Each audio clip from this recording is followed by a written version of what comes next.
Hello, Apos. Welcome to the podcast. Hi, Andy. Nice to see you. It's great to be here on what's really been quite an exciting week with the release of the results of the Research Excellence Framework. Lots of very happy people at Salford University. Absolutely. And this is a fantastic way to celebrate that by talking about some of the impact that we have. And this is the second episode in a series of videos where we'll talk about our research impact. It's wonderful to have you here, in part because I think it's something that we haven't really discussed too much in the past. It's something that has, I think, been overlooked, to talk about how much of an impact we've had. And this case study is a wonderful way to do that. So tell us a bit about your background and what is it you do at the university? Great. Thanks for having me here, by the way. It's really nice to be able to explain a few things. So I'm a professor in computer science, and I lead the research group, the Pattern Recognition and Image Analysis, or the PRIMA, for a better catchword, research lab, which with some colleagues, we try to solve real-world problems. It's an area of AI. Computer vision is a more niche area of computer vision in general that we have tried different applications, but where we excel, and this is the topic of today as well, is the analysis of documents, or extracting information from documents. So images, scans, and so on, yeah. And it's a huge amount of work to be doing. So tell us, where did it begin for you? What was your sort of origin into this area? So it was back at the University of Manchester when I did my PhD many years ago, where I wanted to do something practical. I loved using computers and computer science techniques to solve a real world problem.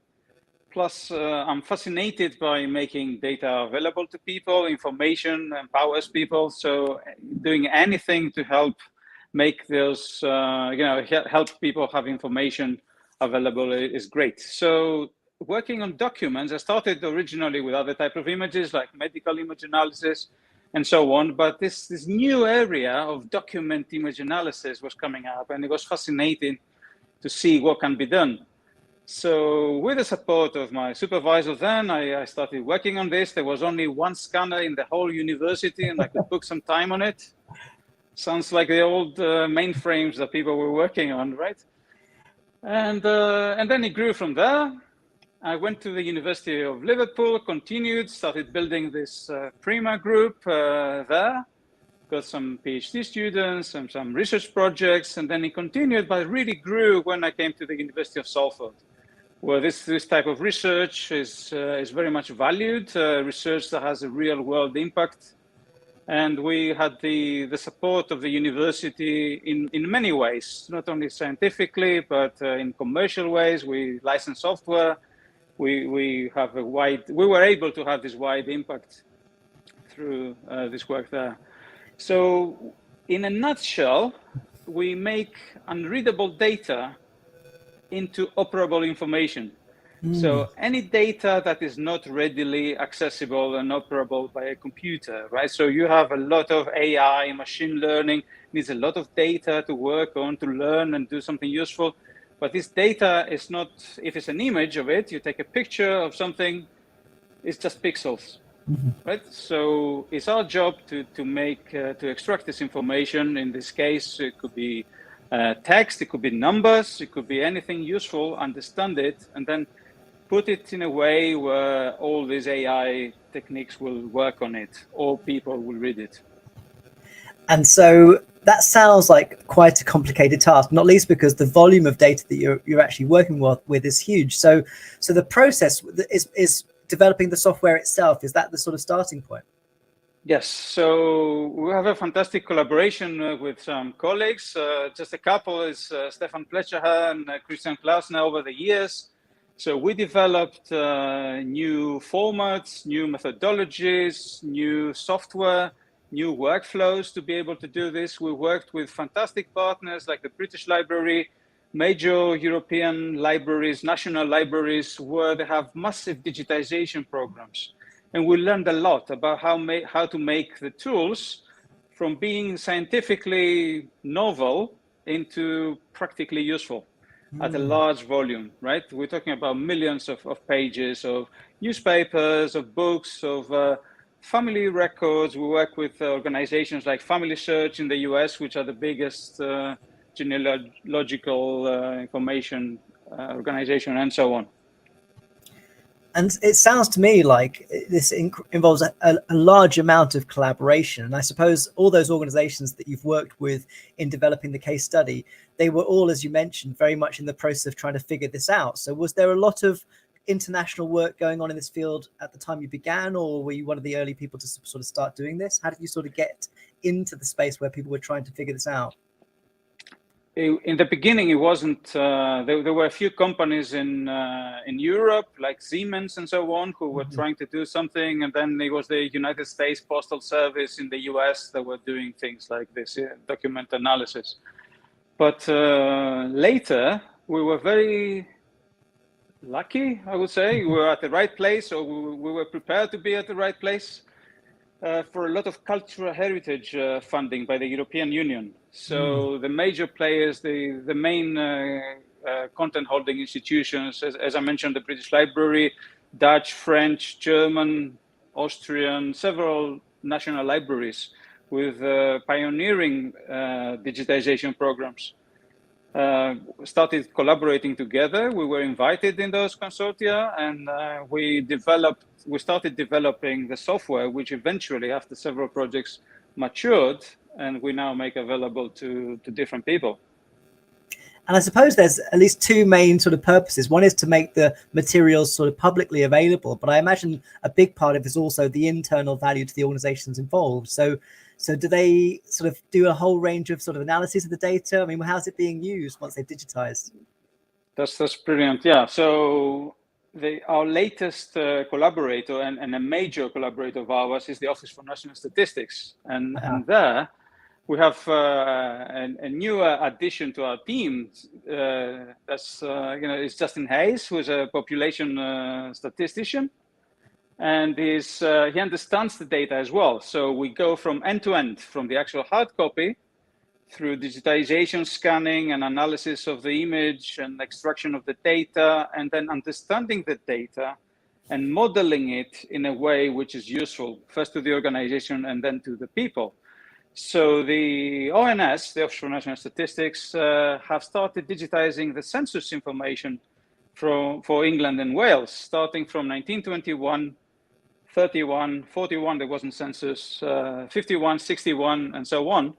The rest is digital, so that they are able to access this information for their own analysis. And just before Easter, they published the first analysis of 1921, so 100 years ago, how people were living, what were the social norms, and this is so comprehensive, government gathered, accurate statistical data that is so valuable. And of course, it's publicly available. So in addition to that more specific data, which we can talk about later, it has its own challenges because it's talking about numbers, not just text. We helped a lot the newspaper digitization and other books digitization from libraries and mostly European national libraries. I mean, what I find most extraordinary about the work is that it's it's giving us a different way of understanding history. I mean, it's profound, isn't it? It is. We had a little pilot of it was an anniversary at the university, right? A couple of years or 3 years ago, and so on. And we had a look at data from the 1961 census, and it was amazing to see that. I mean, for people of younger generations, we don't understand that people didn't have fixed baths, or they didn't have toilets inside the houses, or running water, or running hot water. Definitely not. And there's a recent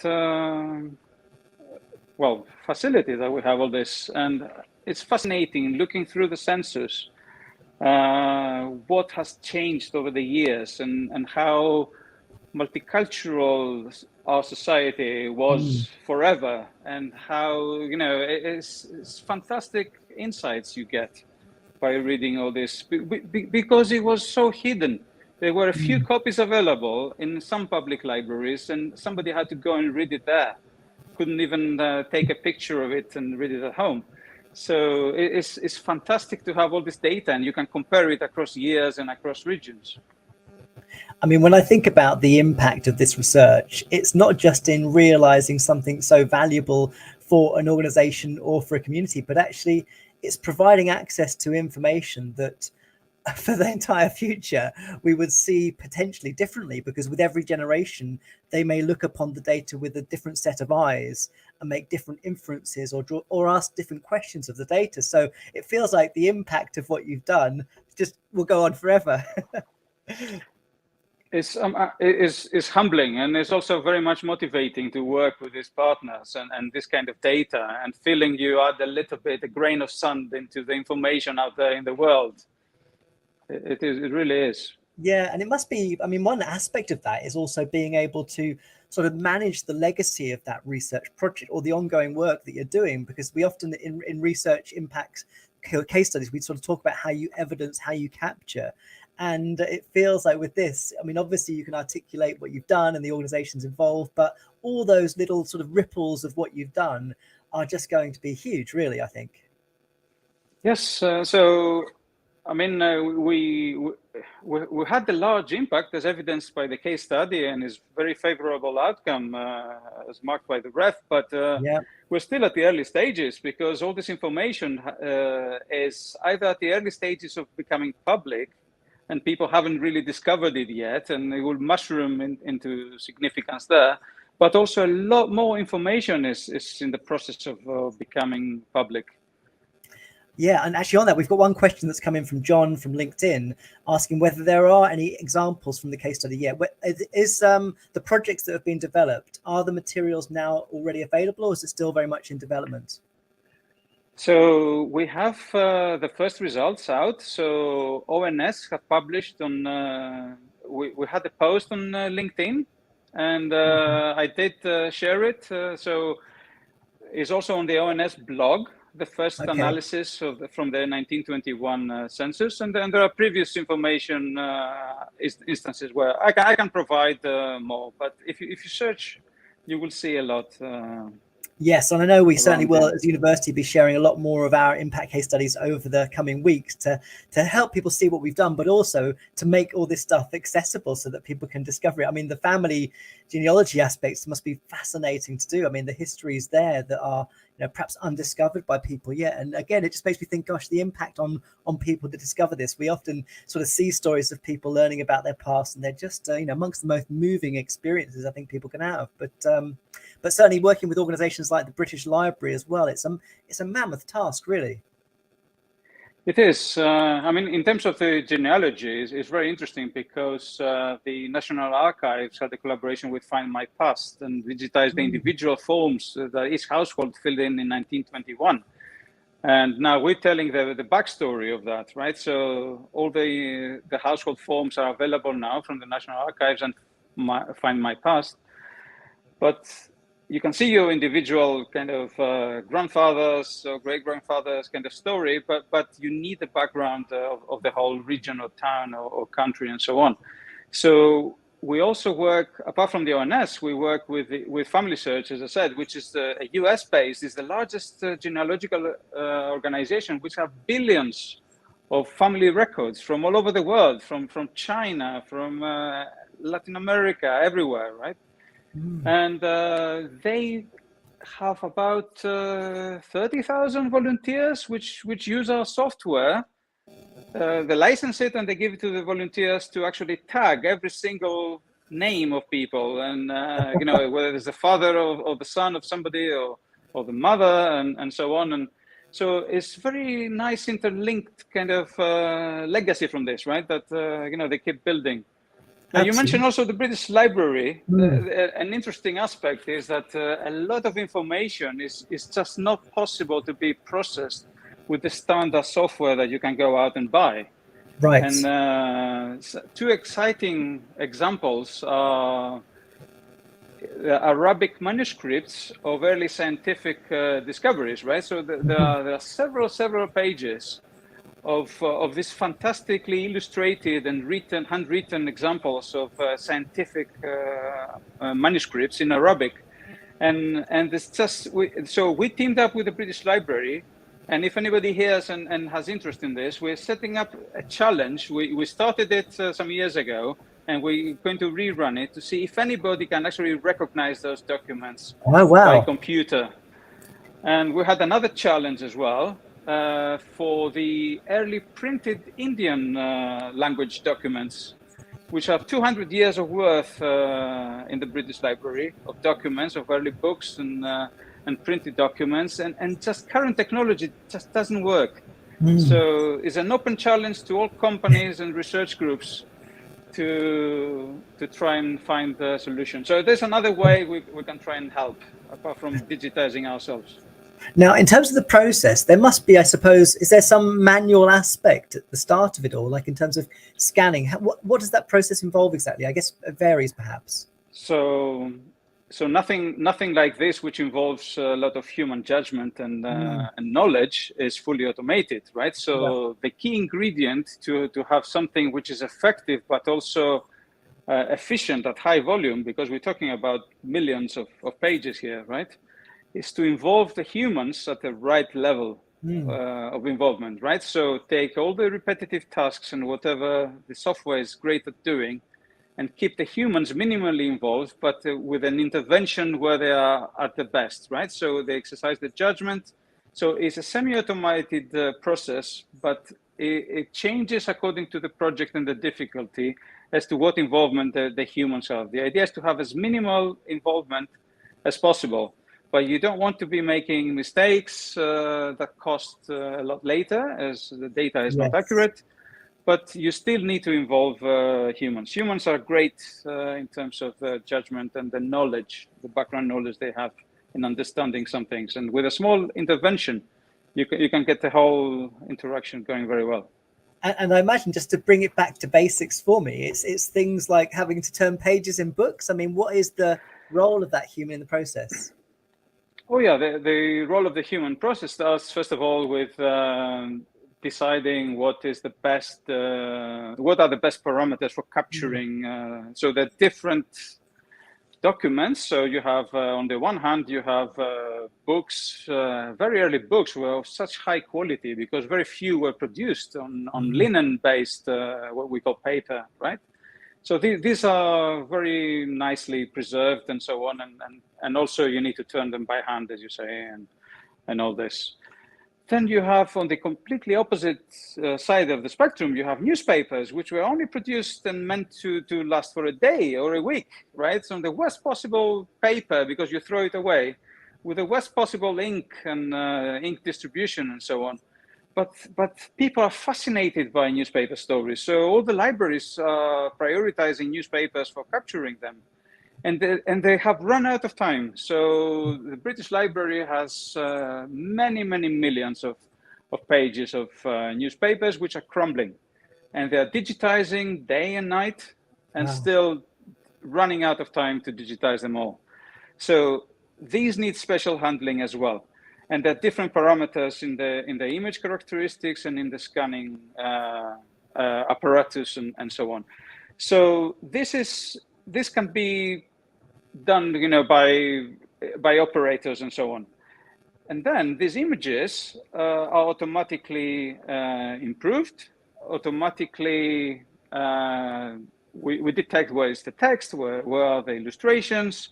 We try to do several processes to prepare it for whatever scenario people want. If you just want to search for a word, like you do an index search, a Google search, right? You put 2 or 3 words, and you find the pages you want. Okay, that's the simplest scenario. So there's not a lot of work involved for this, right? As long as you have most instances of a word on a page, that's fine.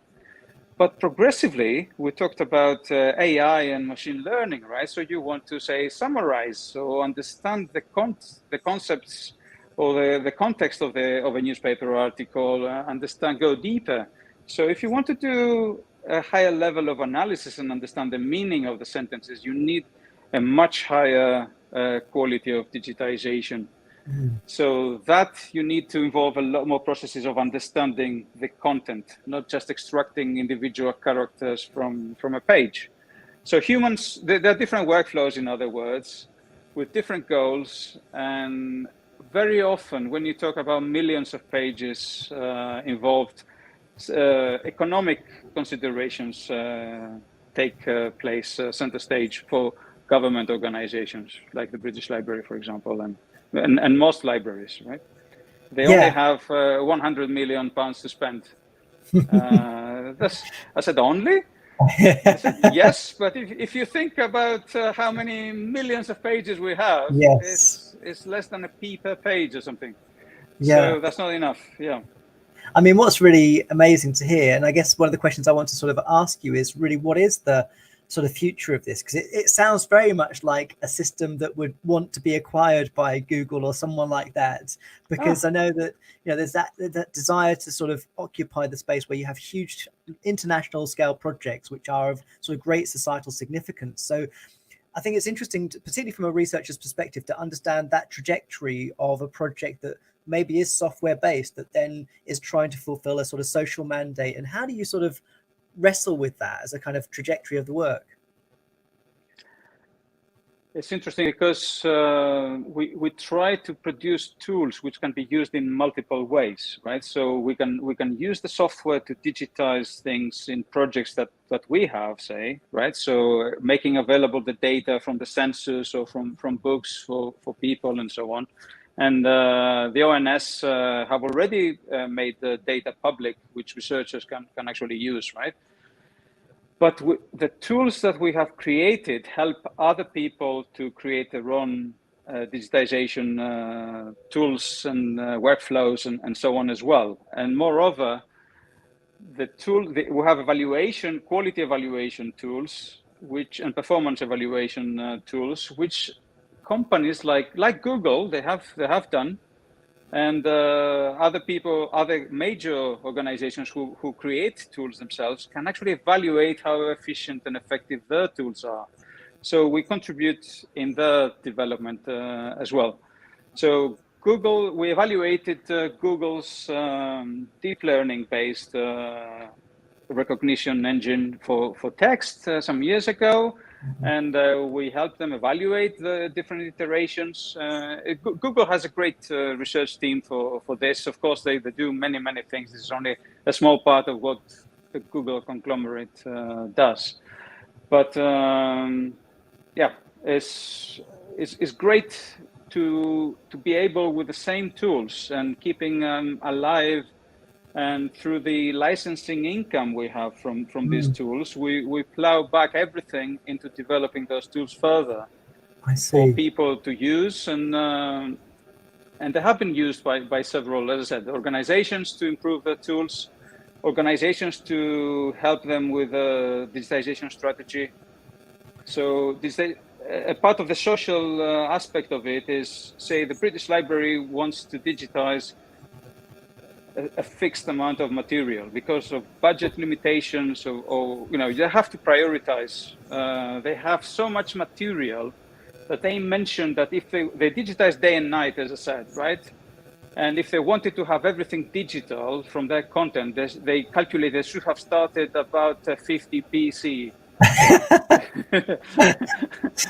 and they keep receiving hard copies for many things, right? Even today, where we produce digital born documents, they're often in weird and wonderful formats from different desktop publishing software, where it's more efficient to just scan and recognize the text than trying to figure out all the software, the format. So they have to prioritize what they will make available and is most interesting and socially useful for the public of the country, right? So they can decide. Our tools play some role in them deciding what is possible to digitize with high efficiency, what is the cost of digitization for those things, so they can create the most material in digital form in the shortest amount of time, so they can plan the digitization effort. I was going to ask you about that because I think it's really interesting as we sort of move into what we think is a kind of digital age where everything therefore is sort of kept and it's already archived in some digestible, accessible way. It sounds very much not the case. Scanning documents that have been created digitally is hilarious, I think. It's amazing. I mean, Google did that themselves, right? They said that, okay, so it was some years ago that about 40% of the material they needed to just rescan, rather than it's easier to chop the spine of a book and scan it and have it in the format that you can produce and manage, rather than decode formatting plus human intervention of editorship and different macros somebody defined on LaTeX or some other desktop publishing software. Yeah, it's easier. What you see effectively on the image is what you get, right? Yeah. I mean, it's a wonderful case study, and I think it's fantastic to see the range of impacts it is having across the social sector, really. And it's wonderful that we have it as part of our research community. I wonder, it sounds like this can scale up beyond your imagination, really. It feels like the sky is the limit in terms of the organizations that need to do this. But what's the trajectory from this point on? What's happening next? It's true. It's we are relatively, if you think about it, a small team, and our remit has changed from, in other words, lifting the information of the printed document, say for the Office for National Statistics, right? So once we lift the information, we have the means using software to validate it, right? So imagine in 1921, say, for example, when they were they were collecting all this information and printed it in different tables, numerical tables. They were not able to validate if the information was correct, right? So all the people of Manchester, if you add them with the nearby towns, would they make up all the larger area kind of people? So several checks we are able to do and validate the data as well. So data validation is now possible, not only extracting the information, but formulating it in a way which is structurally more useful, as well as valid. So you know the data is correct, right? So a lot of people, I must tell you this, right? With the best care and attention you can expect from the nation's statistical agency, right? The government statistical agency, there are a small number of errors, right? There is. And we found that, for example, in 2 or 3 places in the UK, because of a typesetting error, the numbers of men were lower than the numbers of women. Significantly so. Usually, at that time of those years, female kind of members were more than males, but substantially fewer, right? So there were a lot of theories of why this happened, right? Is it heavy industry? Was it the war? And a lot of theories. I'm sure people published papers, right? And we discovered by doing the sums that 1 digit was missed out in the typesetting. Wow. Right, and now we have this, and the Office for National Statistics have this information, right? And we have correct data to base any analysis of, say, policies that worked or didn't work over the years, and so on. And to go back to your question, what is next? So similar, there's masses of data which is waiting to be made available. Normal OCR, you can do stuff with your phone nowadays, right? But for simple documents, right? But if you go about more structured data, say numerical tables, which are very, very useful, right? Imagine company information, financial information. You have, as I said, with a statistical agency type of information. A lot of complex information is printed that humans can understand, but not readily processable by computer. So there's masses of that we would like to get into, and also extend the usefulness of data out there. Well, it's a remarkable case study, and I think has done particularly well in the Research Excellence Framework results from this week. And yeah, fantastic to hear about the work. It sounds like you've got a real task on your hands going forward. So it's great to see all the different people helping out and the sort of caliber of the partners that are involved. And I look forward to seeing how this develops in the future. But it's great to see just how much of that research is making a difference, not just to those companies, but also to the public good as well, which is, I think, a big part of what we love to do at Salford. So thanks so much for joining me today, Apos, to talk about this case study, and we look forward to seeing how it goes in the future. Thank you very much. And we should catch up at some point in the future and revisit all this. That would be great. Yeah, Thank absolutely. you, Look forward to it. Take care. Bye-bye. Bye-bye.